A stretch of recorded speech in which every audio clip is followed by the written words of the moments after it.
Assalamualaikum warahmatullahi wabarakatuh. Hai teman-teman semuanya. Kembali lagi bersama Henda tentunya di acara podcast Green Campus Institut Pesantren Kiai Haji Abdul Halim. Nah, kalau kemarin Henda ditemani dengan narasumber-narasumber yang sangat luar biasa. Kali ini Henda ditemani dengan narasumber yang sangat luar biasa dan sangat teristimewa. Kok udah ketawa? Bapak sudah senyum lebar ya, Pak? Saya senang disebut itu. Ya, mungkin kita menyapa beliau dulu ya. Hai Pak Habibie. Halo Mbak Henda. Nah, Pak Habibie ini merupakan Kepala Program Studi Komunikasi dan Penyiaran Islam. Sobat KPI, Inspirasi mahasiswa masa kini. Oke, Pak Habibie, apa kabar Pak Habibie? Alhamdulillah sehat meskipun saat ini disibukkan dengan berbagai macam kegiatan. Wow. Baik kegiatan domestik seperti menjadi bapak rumah tangga dengan kehadiran adik kecil dari anak saya, anak yang kedua. Kemudian juga ada pekerjaan atau kegiatan yang bersifat dinas seperti di kampus dan juga mau menghadapi ujian tertutup. Mohon doanya. Oh amin ya Allah, amin ya Allah, amin. Pak, sebelumnya Henda ucapkan selamat ya Pak Ya, atas kelahiran putra keduanya nggih Pak. Terima kasih. Iya. Alhamdulillah. Iya, putra kedua, alhamdulillah. Sekarang mungkin usianya sudah menginjak 3 mingguan. Alhamdulillah. Kan lama banget gak ketemu Pak Habibie. Iya, hampir 25 tahun. Oh iya, hampir 25 tahun. Kemarin terakhir ketemu cuman minta tanda tangan ya Pak. Iya, soalnya kamu kan sukanya hobi minta tanda tangan dosen, khususnya kaprodinya juga dimintain tanda tangan buat kelulusan ya. Oh jelas Pak, kalau misalkan nggak dapat tanda tangan nggak bisa lulus sampai saat ini Pak. Iya, nggak apa-apa. Oh ya nih teman-teman, Henda ini juga alumni dari program studi komunikasi dan penyiaran Islam ini, dan maka itu Henda bilang Pak Habibie ini sangat teristimewa karena saat ini yang dulunya Henda mengejar-ngejar beliau, saat ini Henda sudah bersama beliau di kursi ini. Kan itu sangat luar biasa dan suatu kehormatan banget buat Henda. Iya, saya juga sangat bahagia melihat salah satu mahasiswa saya. Kalau dulu saya duduk di depan, kemudian mahasiswa saya ada di hadapan saya, tapi sekarang kita bisa duduk bersama untuk membicarakan topik tertentu. Ini sangat luar biasa bagi saya seorang dosen sekaligus kaprodi untuk Mbak Henda di sini. Ya, terima kasih Pak ya.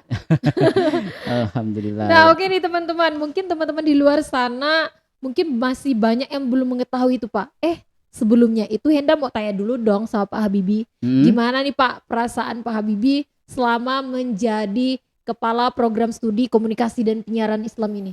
Kalau perasaan ini mungkin di periode kedua saya mempunyai beban yang sangat luar biasa. Gimana beban itu untuk mengawal program studi KPI agar bisa tetap eksis, mengisi posisi yang harus unggul, benar-benar unggul, sesuai dengan yang dicita-citakan oleh Romo Kiai kita, Profesor Dr. Kiai Haji Asep Saifuddin Halim MA.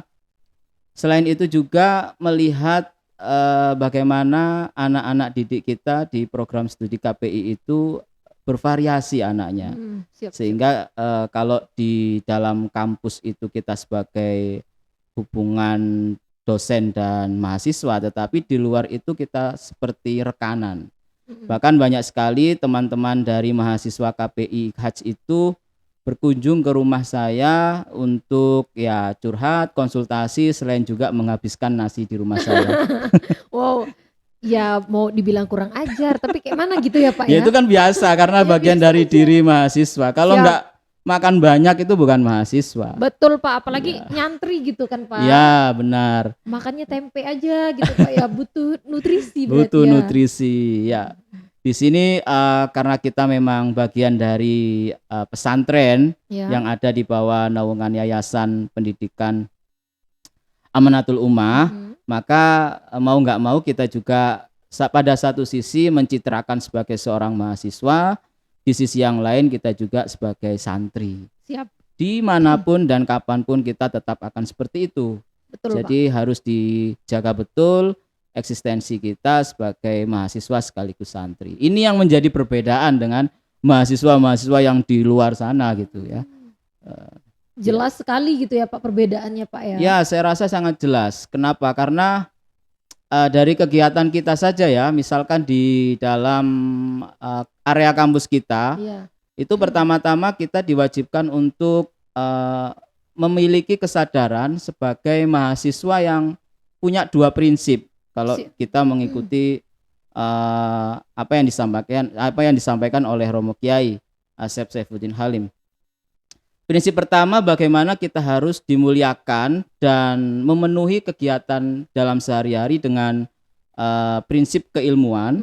Yang kedua, prinsip ketakwaan. Siap. Prinsip keilmuan tidak bisa didapatkan kalau bukan di dalam ruang-ruang perkuliahan, ruang-ruang praktek yang ada di dalam kampus. Sekalipun mungkin bisa didapatkan di luar kampus maksud saya. Tapi itu masih bersifat pengalaman, berbeda dengan yang apa didapatkan di dalam kampus. Ya. Yang kedua, prinsip ketakwaan, kita itu ditempa dengan berbagai macam keilmuan-keilmuan dan pemahaman keislaman, ya, untuk memenuhi porsi sebagai mahasiswa yang selain mandiri tapi juga punya jiwa yang islami, maka dia diharuskan untuk ikut pengajian ya, misalkan pengajian subuh, pengajian ba'da isya ya, kitab kuning yang diajarkan oleh putra-putra beliau Romo Kiai yang juga diajarkan oleh rektor kita, ya kan. Selain itu juga kita diharuskan untuk sholat berjamaah. Nah ini yang penting. Betul. Ya, betul. Ini penting sekali karena tanpa ada rutinitas kita untuk sholat berjamaah yang diharuskan, itu kita terkadang tidak segera merapatkan barisan untuk kemajuan.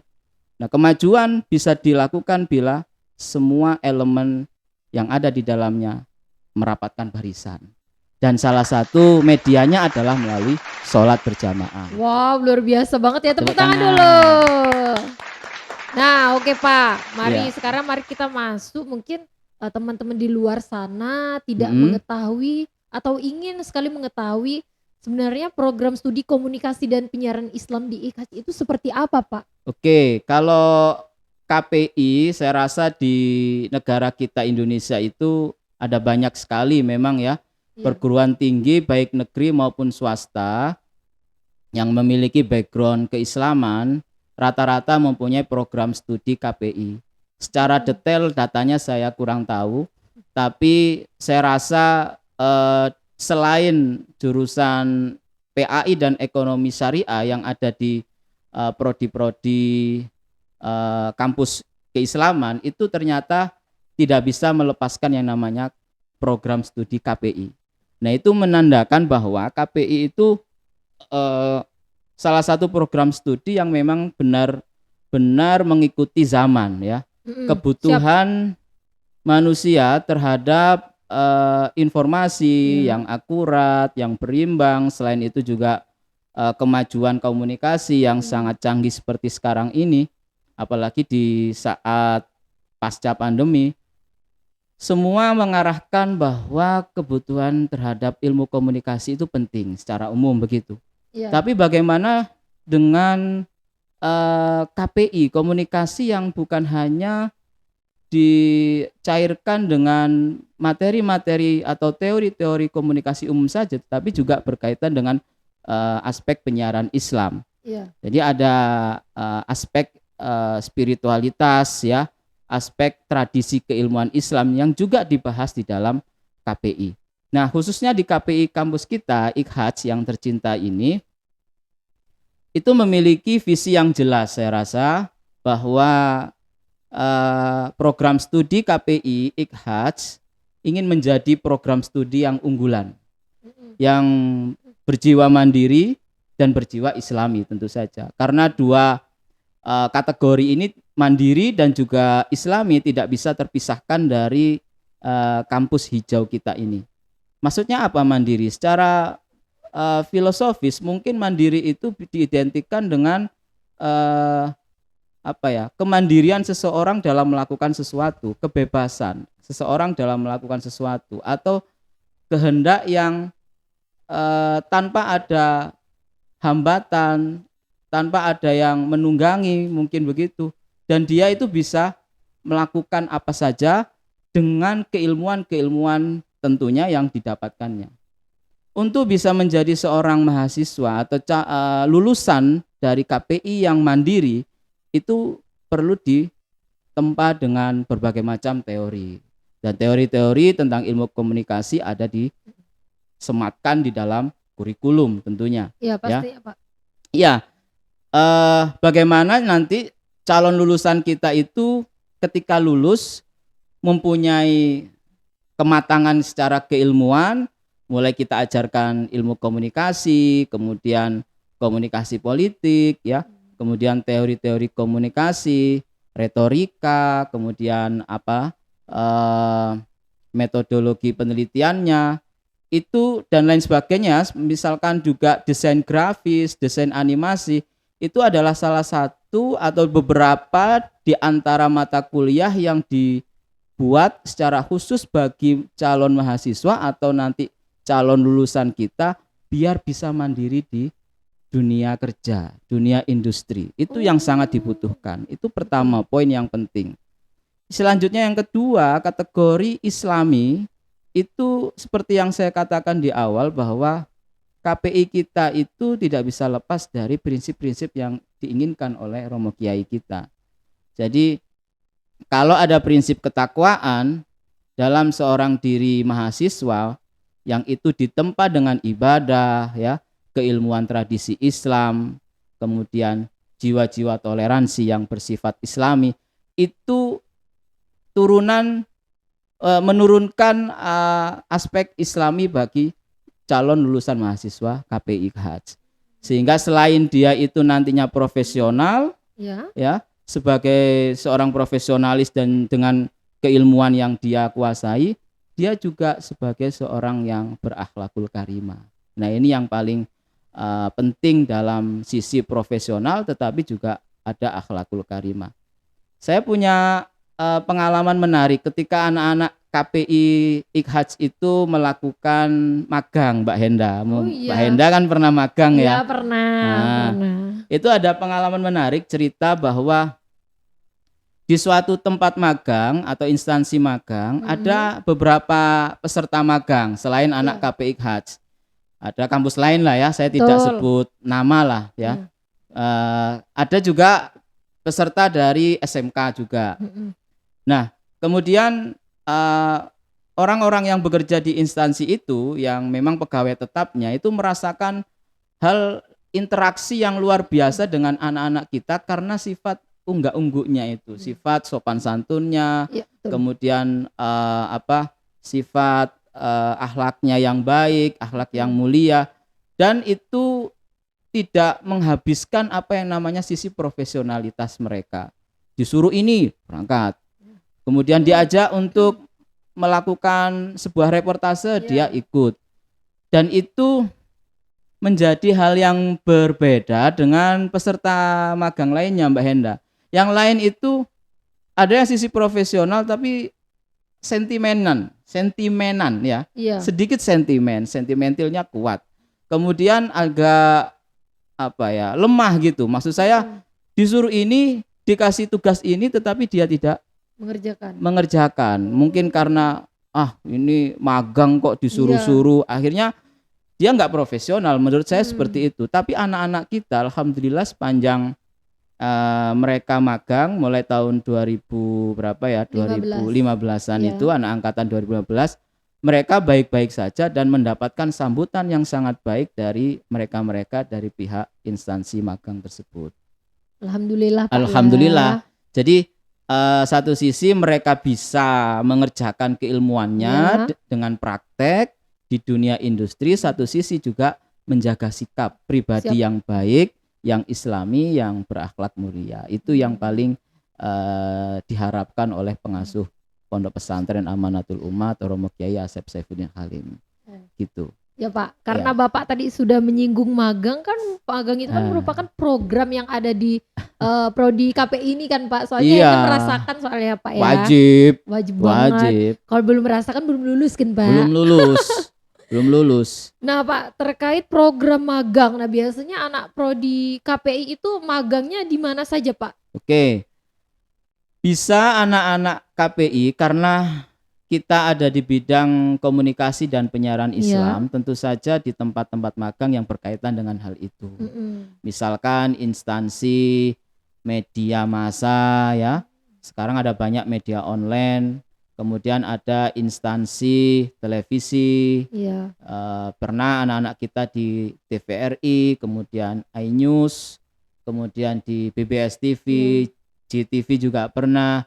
Kemudian di radio ya, RRI, kemudian ada di radio salah satu radio swasta yang ada di salah satu kota Jawa Barat, dan juga bisa di instansi pemerintahan. Misalkan, tapi instansi pemerintahan ini di bagian harus sesuai dengan jurusan komunikasi ya. Apakah di bidang humas ataukah di bidang media. Itu saya rasa beberapa anak saya, anak KPI Haji itu kemarin ada yang melakukan magang di Bawaslu Mbak, di Bawaslu Pandeglang. Nah alhamdulillah teman saat ini dia Pak kerja juga di sana. Oh angkatan kamu ya? Subhanallah. Itu sekarang juga menjadi pegawai tetap di sana. Ya, betul. Kemarin sempat dibiayai buat ikut pelatihan apa? Presenter di salah satu stasiun TV bukan ya? Di Probes apa itu? Henda lupa daerahnya. Di Surabaya ya. Intinya di Surabaya ya. Nah dulu itu pernah saya kasih masukan bahwa coba masuki instansi pemerintah. Kenapa? Karena beberapa instansi pemerintah itu membutuhkan pemberitaan yang baik kepada publik supaya publik tahu gitu. Apa yang mereka kerjakan, programnya apa prestasi mereka. Karena menjadi bagian dari media massa, peranannya di negara demokrasi itu kan ya fourth state ya, untuk selain legislatif, kemudian eksekutif, yudikatif, dia itu juga bisa menjadi kekuatan demokrasi di sebuah negara. Jadi media massa perlu di sini. Saya suruh masuk ke instansi pemerintahan, pasti mereka punya media. Apakah media sosial atau mungkin minimal website lah. Dan itu kadang tidak dihidupkan. Karena mungkin kesibukan para pejabatnya. Nah, anak-anak bisa masuk ke situ, bisa membantu untuk memberitakan kegiatan-kegiatan mereka. Misalkan anak yang di Bawaslu Pandeglang kemarin, itu bagaimana ternyata kehadiran dia itu disinyalir positif sama mereka. Dan mereka sangat berterima kasih ya secara tidak langsung kepada kaprodinya ya tentunya. Karena bisa mengirimkan anak yang jauh-jauh dari Mojokerto Jawa Timur ini ke Pandeglang Banten. Bayangkan ya, luar biasa itu pasti menghabiskan tenaga dan biaya yang tidak murah. Dan di sana kemudian kehadirannya bisa membantu orang yang ada di dalam media. Dia bisa menghidupkan YouTube-nya, kemudian sekaligus editing, dia juga menjadi bagian dari produksinya, menjadi reportasenya, kemudian merekamnya, mendabingnya. Ya Allah, begitu banyak karya dia di dalam YouTube itu sehingga YouTube-nya maju dan hidup gitu ya. Alhamdulillah. Selain itu website, kemudian IG, Twitter juga dimainkan oleh dia sehingga peranan seorang mahasiswa sekalipun dia adalah mahasiswa magang itu sangat bermanfaat ya. Manusia yang paling baik itu kan manusia yang bisa bermanfaat. Ya betul Pak, betul itu, banget. Intinya itu. Ada juga yang di Bawaslu sini Mojokerto, ada juga yang di instansi yang lain, misalkan di KPI pusat ya, Komisi Penyiaran Indonesia di pusat. Itu juga anak-anak sangat membantu sekaligus mencari pengalaman di tempat kerja atau dunia kerja sesungguhnya. Gitu Mbak Endah. Oke Pak, berarti untuk tempat magangnya ini nggak nanggung-nanggung loh Pak. Nggak nanggung-nanggung. Betul banget ya Pak. Nggak nanggung-nanggung. Dulu Henda magang di mana? Dulu Henda magangnya di GTV Jember, Pak. Oh, kan? Ih, jauh Bagus. banget. Iya, Pak. Mojokerto, Jember ya. Ya, betul banget dan Nggak perjuangan nanggung. banget sih, Pak. Dan alhamdulillah sih feedback dari orang sana juga baik banget Ya, penyambutannya dan sebagainya. jelas selain kita itu tumbuh pengalaman, itu juga tumbuh mental ya. Betul, Pak, betul. Seorang profesional nggak akan menjadi seorang profesionalis kalau dia nggak punya mental yang kuat. Betul. Ya kayak tadi ini yang saya contohkan, Ya. peserta magang dari kampus lain itu ya gitu. Betul, Pak, betul. Kayak mereka itu kalau nggak disuruh nggak nanya apa-apa Ya, gitu. Jarang sih kalau yang kemarin ada dapetin juga sama kayak gitu, Pak. Jadi ya. mohon maaf nih, bukan mau sombong juga nih, Pak. Memang kitanya yang harus memang bergerak ke sana. Tapi kalau anak-anak lain kalau nggak disuruh ya mereka main HP aja, wifi-an dan Tuh. sebagainya. Wifi, mojok, Iya, kemudian ngegame. game online deh. Nah, oke, Mak, itu terkait Oke. dengan magangnya. Ha-ha. Kan tentunya nih teman-teman nggak diragukan lagi nih prodi KPI ini. Udah luas banget malah jaringannya lagi ya, Pak ya. Ya, alhamdulillah.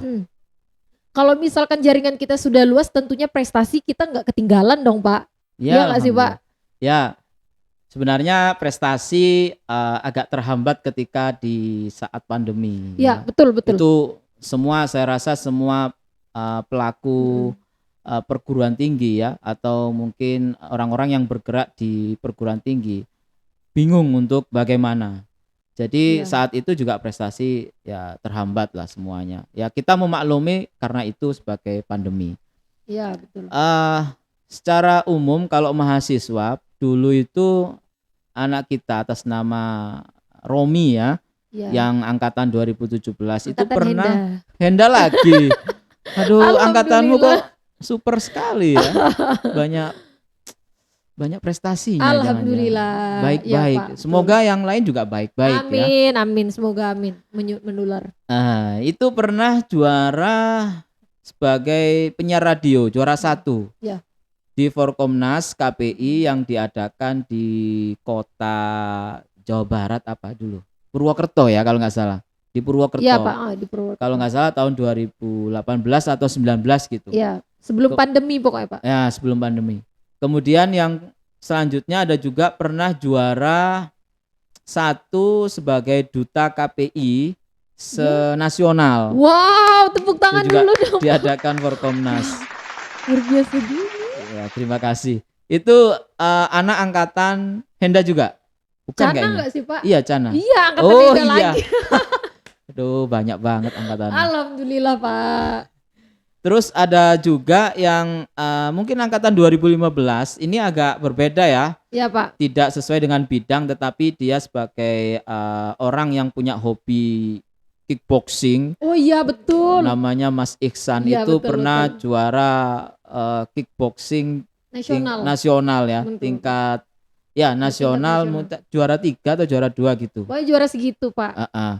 Itu kalau yang di Jawa Timur juara 1. Iya, Jawa Timur saya juara ingat. 1. Ya ini mungkin bukan sesuai dengan keilmuan, tetapi ini juga bagian dari non akademik ya, Ya, prestasi betul, non akademik.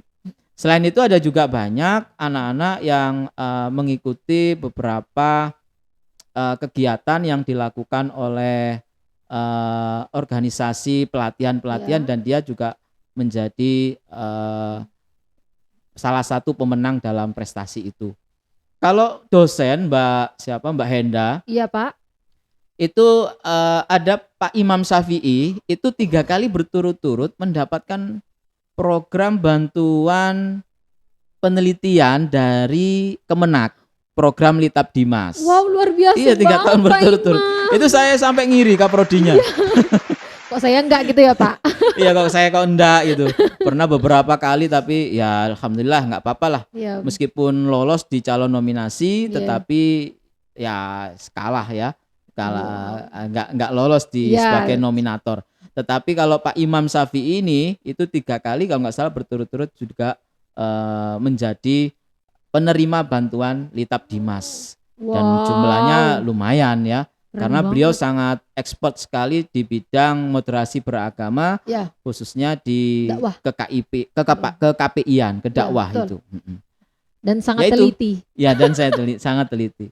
Ada juga mungkin Pak Puji Laksono itu juga pernah mendapatkan prestasi penghargaan aja ya, penghargaan sebagai penulis buku terbaik gitu ya.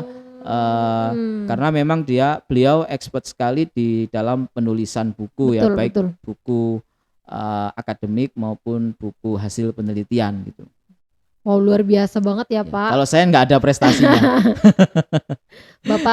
Bapak termasuk keren, Pak. Oh gitu ya? Iya, kalau misalkan nggak keren, nggak mungkin anak-anak Bapak bisa sekeren tersebut. Ya, berarti saya kerennya di balik layar duniawi. Gitu. Oh. Ya beli aplaus lagi dong, Pak. Kita harus bangga nih. Keren banget dong ya, Pak, Prodi KPI. Nah, tentunya Pak, melihat dari prestasi-prestasi dari mahasiswa-mahasiswi maupun alumni, bisa dikatakan sekarang kan, Pak. Tentunya capaian apa sih, Pak? Capaian lulusan apa yang bisa didapat dari program studi komunikasi dan penyiaran Islam ini? Oke, karena KPI kita itu diajarkan mata kuliah seperti desain grafis, desain animasi, ya, kemudian produksi berita online maupun tidak, kemudian sistem teknologi komunikasi dan informasi, ada juga ya materi-materi komunikasi secara umum, tapi juga dakwah juga ya. Maka lulusan kita nantinya kita harapkan yang pertama dia menjadi seorang broadcaster ya, atau penyiar di radio ya. Kemudian yang kedua bisa menjadi presenter televisi ya, presenter berita ataupun presenter acara ya. Yang ketiga itu bisa menjadi seorang desainer media. Saat ini desainer media itu sangat dibutuhkan loh, Mbak Henda. Wow. Iya, kenapa? Karena orang sekarang untuk mengeluarkan pesonanya sebagai pesona yang harus dikenal oleh orang, sebagai eksistensi ya dari dirinya untuk menjadi orang yang dikenal, populer, itu rata-rata membuat media sosial sendiri. Maksud saya channel ya, membuat akun sendiri. Ini aja sebagai contoh aja ya. Kita melihat bagaimana perpolitikan di Indonesia ya, karena saya seorang dosen komunikasi politik juga, melihat bagaimana bagaimana sekarang itu calon para politisi itu tidak masuk ke dalam televisi nasional. Maksud saya untuk mengiklankan dirinya, untuk kampanye itu sudah melemah, terkurangi. Untuk iklan politik, untuk kampanye politik di televisi, karena memang biayanya tinggi, lebih mahal daripada kalau mereka itu membuat channel sendiri di YouTube misalkan. Ya.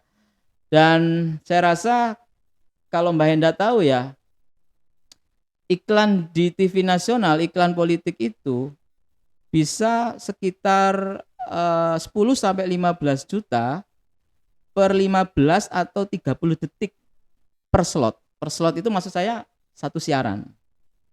Mahal ya? Memang ya, mahal Pak. Ya. 15 Pak. detik loh, atau sampai 30 detik.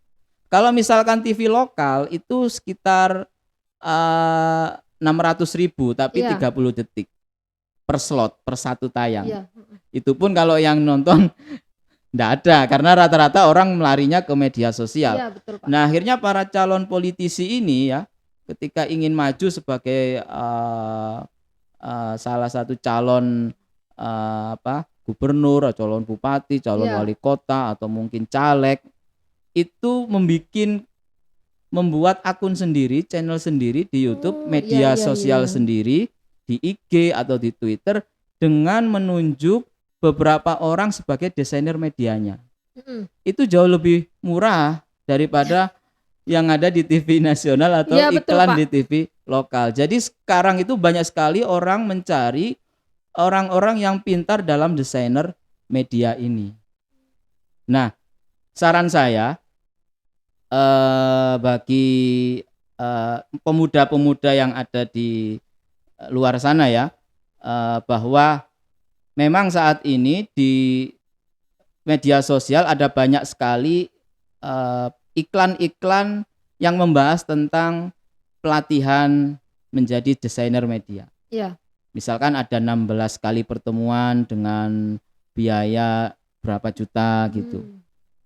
Ada orang punya pikiran bisa menjadi desainer media hanya mengikuti pelatihan. Ada punya pikiran begitu. Tapi kalau menurut saya, apa yang didapatkan dari hasil pelatihan dengan kuliah Iya. itu sangat berbeda. Jelas, Pak. Ya. Meskipun kalau kuliah satu mata kuliah itu 16 kali pertemuan tatap muka. Dan pelatihan yang berbayar itu juga menggunakan 16 kali pertemuan dengan harga yang berbeda. Itu ada pesan yang tidak sama dalam keduanya.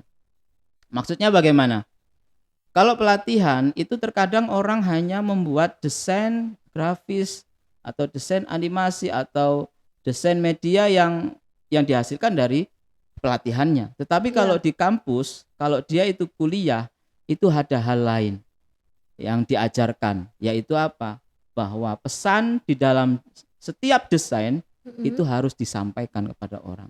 Dan kalau pemuda itu belajarnya hanya di pelatihan, saya rasa tidak bisa menyampaikan pesan. Nah, ini yang ada di dalam komunikasi. Salah satu pembeda, kalau kita kuliah dengan ikut pelatihan saja atau workshop ataupun yang lain, itu sangat berbeda karena ada 3 hal dalam membuat karya itu. Sebuah karya tidak bisa lepas dari 3 hal, Mbak Henda. Ini ada kuliah juga ini.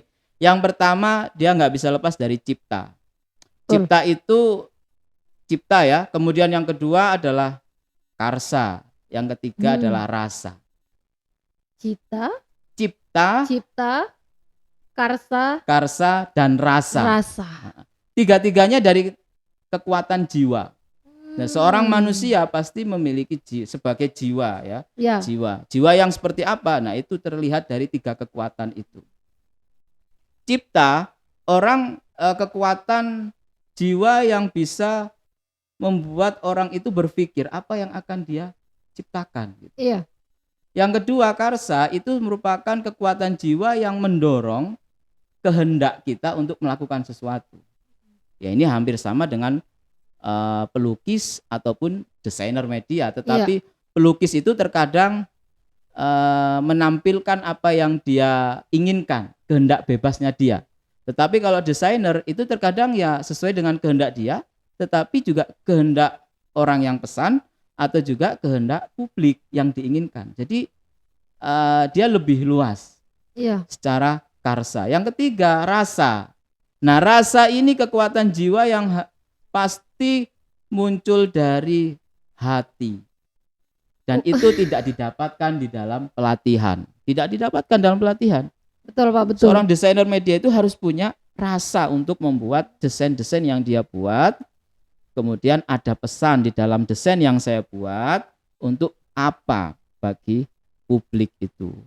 Nah, inilah tidak diajarkan di dalam pelatihan. Itu yang menjadi poin saya ketika saya berpikir ada teman saya atau adik-adik yang di luar sana ya bilang bahwa saya loh bisa ikut jadi desainer media kalau saya ikut pelatihan ini, workshop ini.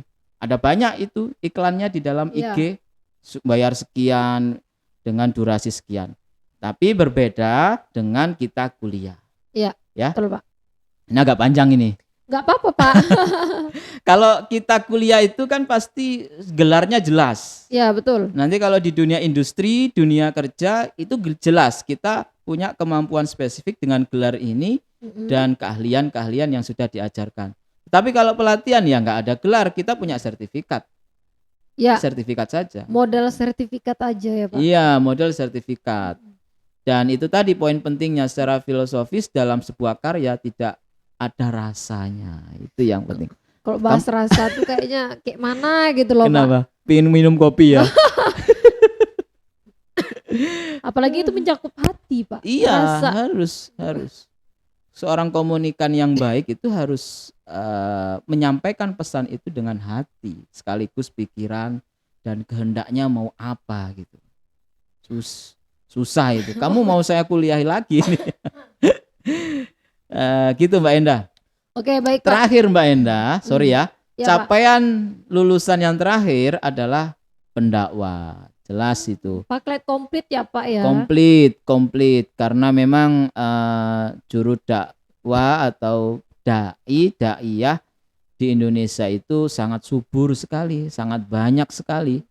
Dan saking sangat banyaknya kemungkinan pemerintah melakukan seleksi atau mungkin kualifikasi yang mereka buat. Itu ada yang wacana, ada yang sudah dilakukan, ada yang pro, ada yang kontra. Itu kan hal biasa. Tapi yang jelas kebutuhan masyarakat kita terhadap materi-materi dakwah tentang keislaman yang toleransi, yang moderat, itu harus terlahir dari kampus hijau ini. Wajib ya Pak. Wajib. Pak maaf ya, tadi Enda kayaknya ada gitu. Kenapa? Kayak gatal-gatal gitu loh Pak. Ini iklan atau apa ini? Enggak ya? Enggak apa-apa Pak, nanti tetap ini. Fakta itu ya. Fakta Pak. Takutnya terganggu kan Pak, teman-teman takutnya nonton. Ih, apa itu bunyi-bunyi pula nanti dibilang COVID kan Pak. Enggak. Ini cuman gatal aja. Kita sudah poster kita itu. Oh siap, jelas Pak. Nah oke Pak. Mungkin pertanyaan selanjutnya, tentunya capaian itu kan dibuktikan dengan alumni Pak. Ya. Mungkin alumni dari KPI yang betul-betul sudah terjun di dunianya itu berapa persen dan di mana saja gitu Pak? Oke. Capaian alumni atau alumni kita itu ada pada dua hal. Ya. Satu dia kerja, satu dia kuliah, lanjut kuliah. Yang kerja misalkan ada angkatan 2016 itu di Radio Republik Indonesia di Pontianak, itu juga menjadi pegawai tetap sana ya. Iya Pak. Dan kehadirannya itu sangat mewarnai RRI Pontianak dan sering diajak menjadi presenter juga oleh Radio Republik Indonesia yang ada di Pontianak di kegiatan-kegiatan pemerintahan. Nah, itu hal yang luar biasa. Kemudian ada juga seperti yang saya ceritakan tadi, anak yang magang di Bawaslu Pandeglang itu juga menjadi pegawai tetap sana, berawal dari mata turun ke hati, berawal dari magang turun menjadi pegawai yang tetap. Itu kan tujuannya. Kemudian ada juga yang menjadi asisten pribadi dari Bupati Mojokerto. Kemudian ada juga yang bekerja sebagai desainer media di salah satu website tentang tafsir ya, tafsir.id kalau nggak salah itu. Selain membuat program kegiatannya apa, desainer media, flyer ataupun website, dan juga meliput beberapa acara di YouTube-nya. Kemudian ada juga kalau yang kedua itu kan di lanjut ya, studi lanjut.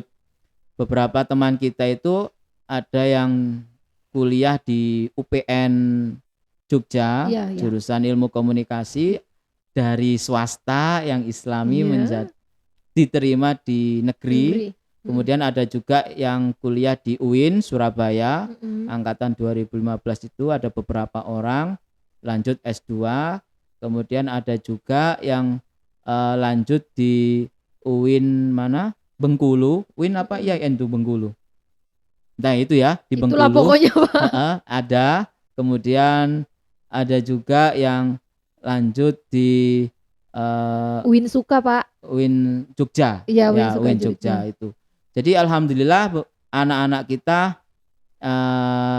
banyak yang berkeinginan untuk berkembang ya. Alhamdulillah. Ada yang langsung kerja, ada yang langsung studi lanjut. Ya tergantung keinginannya masing-masing. Betul Pak, betul. Yang jelas kita hanya mengantarkan sampai S1, mensupportnya, kemudian mendoakan untuk keberhasilan anak-anak kita. Kok di sedih dunia ya Pak Henda semesta. Pak denger ya, Pak? Ini alumni juga kan? Iya, Henda juga alumni Pak. Podcaster ini. Alhamdulillah Oh, kepercayaan. juga di kampus ini. Ya, Ya. alhamdulillah Henda di kampus juga. Oke. Ya itulah. Ada juga yang menjadi marketing ya, di marketing salah satu perusahaan di Jakarta kayaknya. Oh, wow, luar biasa Iya. banget ya Pak. Sepah sama siapa satunya itu? 2016 tuh, cewek Ralisma kalau nggak salah. Kalau Kak Ralis itu setahu Henda di ini Pak, di Jogja. Oh, di Jogja. Tapi dia marketing juga, tapi di Jogja. Selain kuliah juga kerja. Iya, selain kuliah kerja. Keren nih. Iya, keren tuh Iya. Pak. Two Henda in kan one loh. Iya, Dua hal dalam satu orang ya kan. Ih, keren dia itu. luar biasa banget Luar ya Pak biasa, ya. luar biasa. Saya senang sekali melihat perkembangan anak-anak didik saya yang ya semakin maju. Saya berharapnya itu suatu saat saya yang duduk menonton kalian, bukan kalian Amin. menonton saya ketika di kuliah kan begitu. Ya Pak.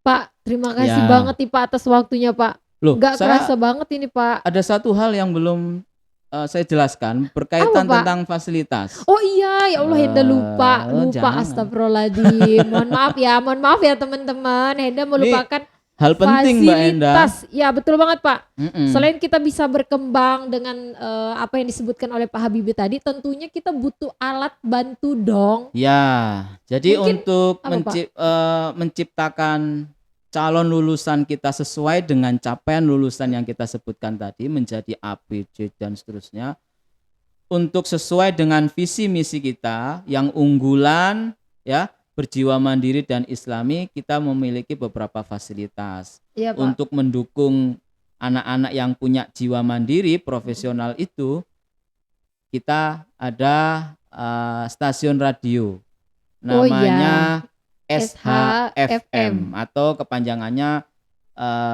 Studio Kiai Haji Abdul Halim, kita singkat SHFM dengan gelombang 107,0 MHz SHFM.